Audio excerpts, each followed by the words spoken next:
देखिए question, the refractive index of the diamond is this, दिया हुआ है 2.42 and what is the meaning of this statement, इस statement का मीनिंग क्या, ध्यान से सुनना। डायमंड का इंडेक्स लिख दिया 2.42, वैक्यूम में लाइट की स्पीड होती है 3 × 10⁸ मीटर पर second and speed of the light in diamond वीडी कंसीडर कर लिया, क्वेश्चन मार्क, इसको निकाल के दिखाना है। तो फॉर्मूला बनता है रिफ्रैक्टिव इंडेक्स का, refractive index equal to the speed of light in the vacuum upon speed of light in diamond. हमने क्या किया, इसको इस साइड कर दिया, इसको इस साइड कर दिया। Speed of the light in diamond, ये वैल्यू रख दिया आपने, ये वैल्यू रख दी, इंटू 1 मान लिया, 1 अपॉन में ये वैल्यू रख करके इसको अलग कर दिया।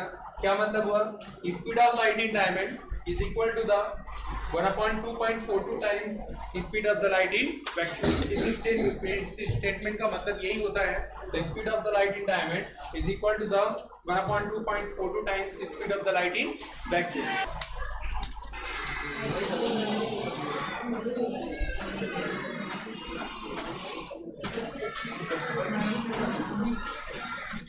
Define 1d of the power of lens. इसका मीनिंग है कि 1 डायप्टर पावर ऑफ लेंस को डिफाइन करो। 1 डायप्टर पावर ऑफ लेंस किसको कहते हैं वो डिफाइन करना है। पावर ऑफ लेंस बराबर होता है 1/4 फोकल लेंथ इन मीटर और इसको डायप्टर कहते हैं। देखिए आपको दिया हुआ पावर ऑफ लेंस बराबर 1/4 focal length in metre, dioptre में मेजर करता है। अब हमको यहाँ पर 1 डायप्टर लेके आना है। 1 डायप्टर लाने के लिए फोकल लेंथ को कितना मानना पड़ेगा, 1 मीटर मानना पड़ेगा। तो ये फोकल लेंथ 1 मीटर मान लिया आपने, तो यहाँ पर भी मान रख दिया, तो 1/1 मतलब कितना बटे 1 डायप्टर। क्या मतलब हुआ कि उस लेंस का पावर ऑफ लेंस इस लेंस का पावर 1 डायप्टर होगा जिसकी फोकल लेंथ कितनी होगी 1 मीटर। तो a lens having the 1 meter focal length having the as the 1 diopter power of lens, मतलब एक ऐसा लेंस जिसकी फोकल लेंथ 1 मीटर हो, उसका जो पावर होगा वो कितना होगा बेटा 1 डायप्टर होगा। Means that if the focal length of the lens is 1 meter then the power of lens will be 1 diopter. Practical की sheet, the human eye and the colorful world 11 number chapter. पहला अपन क्या पढ़ रहे हैं, human आई का diagram अपन पढ़ रहे हैं। ह्यूमन आई का ये जो सेक्शन दिख रहे हो ये हार्ड सिलेरी मसल्स का बना हुआ है, इसे आप कहते हैं स्क्लेरा। स्क्लेरा ये हार्ड सिलेरी मसल्स का बना हुआ है और ये ह्यूमन आई को छोटी मोटी चोट लगने से बचा देख रहे हो आप। ये जो ब्लैक फिल्म है इसको कॉर्निया कहते हैं। मतलब मैं आपको अगर देख रहा हूँ तो आपकी बॉडियों से आने वाली ये सब क्लाइमेट से आने वाली जो रेज है वो कॉर्निया से अंदर इंटर कर रही है, तो ही मैं ये सारी चीजें देख पाता हूँ। मतलब अगर ये कॉर्निया ना हो तो दिखाई देना बंद हो जाएगा। मतलब विजिबल लाइट रेज इंटर करेंगी कॉर्निया से और अंदर जाएंगी तो ही हम किसी ऑब्जेक्ट को देख पाएंगे। कॉर्निया अगर काम करना बंद कर दे तो ह्यूमन आई में ऑब्जेक्ट दिखना क्या हो जाएगा, बंद हो जाएगा। तो कॉर्निया ऐसा ह्यूमन आई का वो पार्ट है जो आउटवर्ड होता है, थोड़ा उठा हुआ होता है और जो ह्यूमन आई के अंदर रेस को क्या करता है, इंटर कराता है। समझ में आ रहा है। Cornea is the outward part of the human eye from which the light rays are entered in the human eye. मतलब जहां से रेस क्या करती हैं, ह्यूमन आई में इंटर करती हैं, इस आउटवर्ड सेक्शन को क्या कहते हैं, cornea. And the outer surface of the human आई, ठीक है, which is made by the hard ciliary muscles is known as the sclera। समझ में आ रहा सभी को। यहाँ पर ये जो यहाँ पर एक ब्लैक फिल्म है, पूरी तरह से देखिए ये पूरी ब्लैक फिल्म है और ये ब्लैक फिल्म में क्या करती है, ह्यूमन आई के अंदर होने वाले लाइट रेस के रिफ्लेक्शन को रोकती है। ये जो ब्लैक फिल्म देख रहे हो ये वाली, इस ब्लैक फिल्म को कोरोइड कहते हैं। कोरोइड, और ये कोरोइड पिगमेंटम नाइग्रम मटेरियल से बना हुआ होता है। पिगमेंटम नाइग्रम मटेरियल से बना हुआ ये कोरोइड है। और ये जो कोरोइड फिल्म है, रेज अंदर जैसे इंटर करेंगी उनके रिफ्लेक्शन को रोकती है।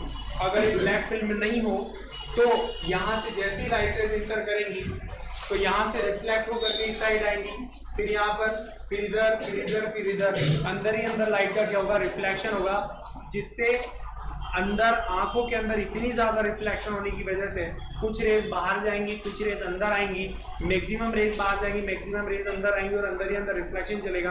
तो वो व्यक्ति इतनी रोशनी के अंदर ऐसे नॉर्मल नहीं देख सकता, उसकी आईज जो है कंटिन्यू ऐसे ओपन एंड क्लोज होंगी। ठीक है, कई लोग अपने वाइट देखे होंगे, वाइट पूरे शरीर से पूरे वाइट होते हैं। ठीक है, पूरे वाइट, पूरा हेयर वगैरह, पूरा फेस वगैरह, पूरी बॉडी वाइट होती है। वहां पर पिगमेंटल नाइग्राम अगर नहीं है तो वो इतनी रोशनी में नहीं देख पाएंगे, क्योंकि लाइटें इंटर तो कर जाती है लेकिन अंदर ही अंदर एब्जॉर्ब नहीं हो पा रही, वो अंदर ही अंदर क्या हो रही है, रिफ्लेक्टेड हो रही हैं, रिफ्लेक्ट हो रही हैं, और इसीलिए कुछ रेज अंदर जाती हैं, कुछ रेज बाहर आती हैं। इसीलिए वो नॉर्मल जो है इतनी रोशनी में भी अपने आप को, पूरी आंखों को खुली नहीं रख सकते। वो समझ में आ रहा है? जब भी वो देखते हैं आंखों को पूरा बंद करके देखते हैं, इस तरीके से समझ में आ रहा है सभी को? बंद कर। ये देखिए मैं यहाँ पर स्क्रीन बना रहा हूँ, ये देखिए ये पूरी स्क्रीन होगी यहाँ पे। ये स्क्रीन वो स्क्रीन है जहाँ पर जो है ऑब्जेक्ट का क्या बनेगा, इमेज बनेगा। इस स्क्रीन को क्या कहते हो बेटा, ये आप लोग रेटिना कहते हो बेटे। समझ में आ रहा है सभी को? Retina is the screen of the human I on which real and inverted image is form of the object. मतलब ऑब्जेक्ट का रियल एंड इन्वर्टेड उल्टा इमेज यहाँ प्रिंट होता है। समझ में आ गया सभी को? आगे देखिए आप, इसके बाद में यहां पर एक रेटिना पर एक छोटा सा दबा हुआ पार्ट रहता है। ये देखो आप, यहाँ पर रेटिना थोड़ा सा अंदर दबा हुआ होता है, इन्वर्ट होता है। यहाँ पे इस पॉइंट को येलो स्पॉट कहते हैं बेटे। क्या कहते हैं? Yellow spot. येलो स्पॉट कहते हैं। हाँ बोलो भैया। अब सवाल का सर येलो स्पॉट का काम क्या है? येलो स्पॉट रेटिना का वो पार्ट है जहां पर सबसे ज्यादा क्लियर इमेज दिखाई देता है। ठीक है, yellow spot is the point of the retina, specific point of the retina eight which the clear image of the object is form. Clearest image of the object is form, सबसे ज्यादा clean image बनता है। यहां पर देखो, इधर देखते भी जाइए प्लीज। ये वो पार्ट है जहां पर अगर रेज यहां पर आकर मिल भी जाए तो ऑब्जेक्ट का इमेज दिखाई नहीं देगा। इसीलिए इस पॉइंट का नाम है ब्लाइंड स्पॉट। ब्लाइंड स्पॉट समझ में आ रहा बेटे? यहां पर ये वाला जो सेक्शन है, रेज अगर आके मिल भी जाएंगी तो यहां पर इमेज नहीं बनेगा। इस पॉइंट का नाम क्या बताओ? Blind spot. Very good. यहां पर एक लेंस होता है भाई, यहां पर एक सिलेरी मसल्स का बना हुआ एक लेंस होता है, कॉन्वेक्स लेंस होता है, कन्वर्जिंग लेंस होता है। कौन सा लेंस होता है बेटे? इसको आई लेंस कहते हैं। किस क्या बोलते हैं बेटे? आई लेंस कहते हैं। देखिए आप लोग, this is the eye lens, this is the eye lens. ये आई लेंस होता है बेटा, फ्लेक्सिबल है। मतलब मैं पास में देख रहा हूं, पास में ऑब्जेक्ट देख रहा हूं तो फोकल लेंथ अलग है, और दूर देख रहा हूं तो फोकल लेंथ ज्यादा। फिर पास में देखूं, फिर दूर देखूं, फिर पास में देखूं, तो फोकल लेंथ हमेशा क्या होती रहेगी? चेंज होती रहेगी।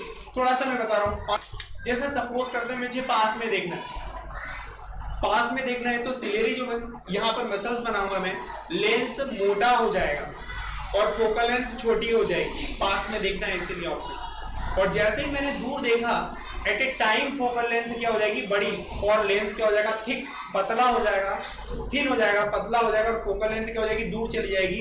तब जाके दूर के ऑब्जेक्ट को अपन देख पाते, क्लियर देख पाते। मतलब आप सुबह से लेकर शाम तक कितनी बार फोकल लेंथ चेंज करते हैं बताएं आप? Infinite times.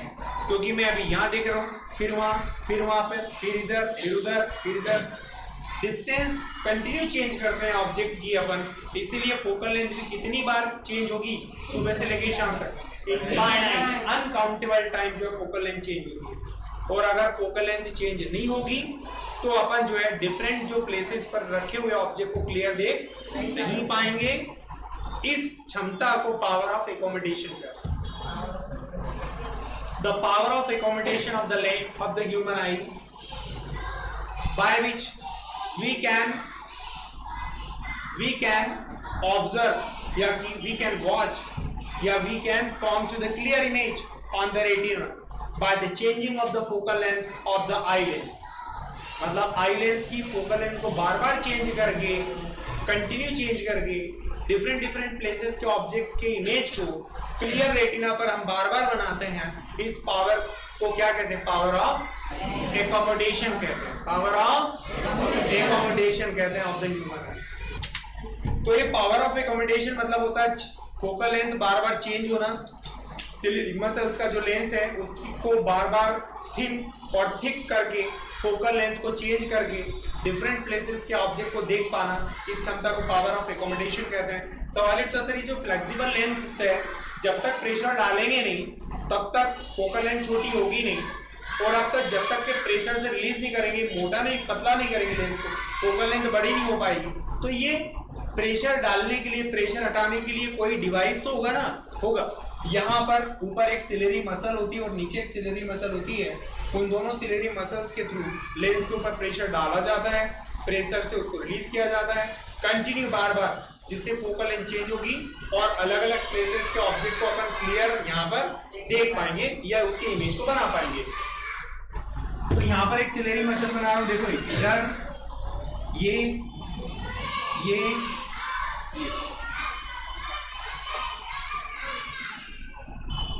बेटे समझ में आ गया सभी को?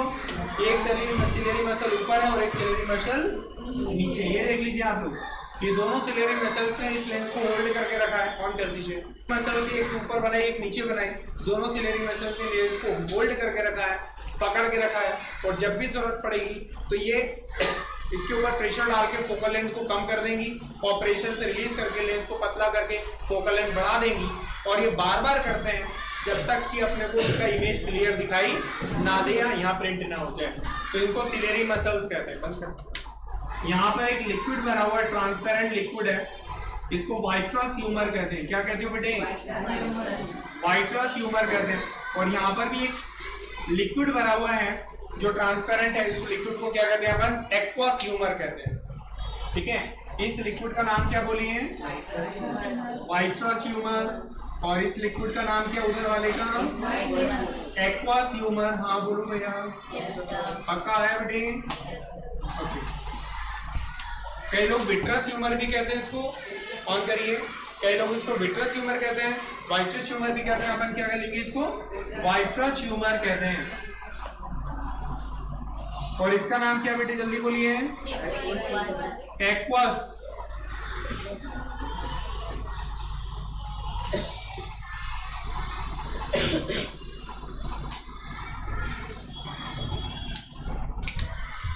हमारे इंडियन लोगों की आंखें कैसी हैं? ब्लैक, ब्राउन, ब्लू,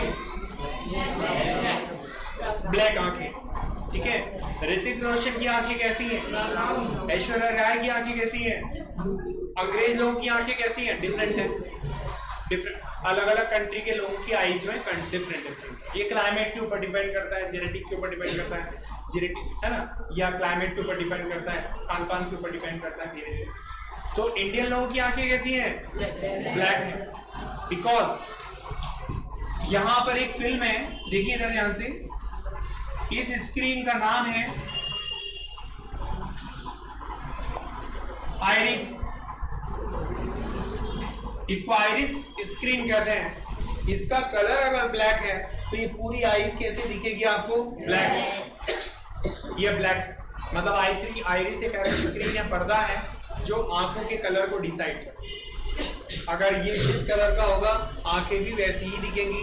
मतलब इंडियन लोगों के लिए हमारी जो आई है उसके अंदर आइरिस का स्क्रीन कलर कैसा है बताएं? ब्लैक। वेरी गुड, ये कलर को डिसाइड करता है। अब देखिए ध्यान से, यहां पर एक छोटा सा होल है जिसको प्यूपिल कहते हैं। आप क्या कहते हैं आप बेटे? प्यूपिल आई का वो पार्ट है जो कॉर्निया के ठीक पीछे होता है और ये रेस को कंट्रोल करता है। अब रेस को कंट्रोल कैसे करेगा बता रहा हूं, समझिए इस साइड अच्छे से।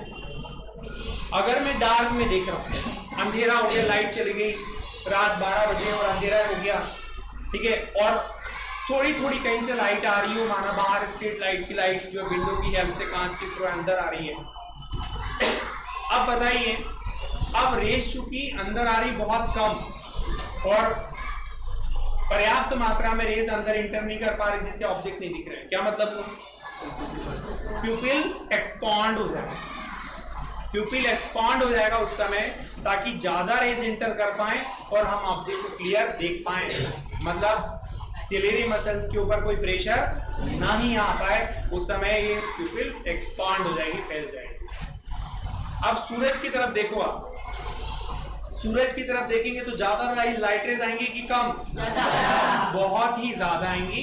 तो प्यूपिल आईज को डैमेज होने से बचाने के लिए ये प्यूपिल क्या कर लेगा? अपनी साइज को श्रिंक कर लेगा, छोटा कर लेगा। मतलब रेस को क्या करता है ये? कंट्रोल। ज्यादा रेज आ रही है तो श्रिंक हो जाएगा, कम रेज आ रही है तो एक्सपांड हो जाएगा। मतलब रेस को कंट्रोल करने वाला कौन सा डिवाइस है? यहाँ की जगह कौन सा पार्ट है? प्यूपिल। समझ में आ गया सभी को? चलिए अब नेक्स्ट टाइम हम बात करेंगे, जो रेटिना देख रहे हो आप, इस रेटिना के ऊपर सेल्स होती हैं दो प्रकार की, एक रॉड सेल्स होती हैं और दूसरा कोन सेल्स होती है। रॉड सेल, कोन सेल्स, ये सेल्स अपन बात करने वाले हैं, कल अपन बात करेंगे इसके आगे। डायग्राम बनाइए फिर से।